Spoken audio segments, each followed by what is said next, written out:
Introduction to the Gospel of Mark. The Gospel of Mark delivers the good news about Jesus like a reporter. Non-Jewish readers, and especially those in Rome, needed to hear the whole story about Jesus.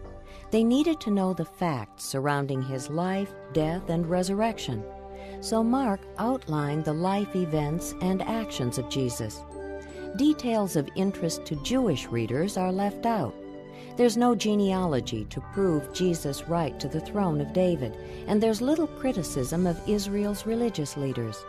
In contrast, Matthew's Gospel reasoned with Jewish minds to prove that Jesus was the promised Messiah of the Old Testament Scriptures.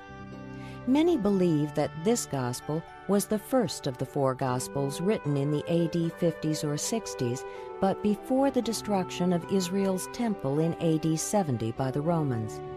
Most believe Mark's Gospel was written by John Mark. John Mark's mother's name was Mary, a woman of influence in Jerusalem, and he was also the cousin of the missionary Barnabas.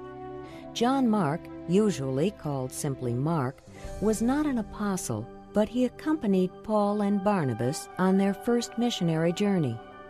Mark makes it clear that Jesus entered history as a servant, a suffering servant.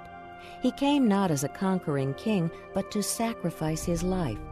1/3 of this gospel story is used to tell the events of Jesus' last week on earth, including his death and resurrection.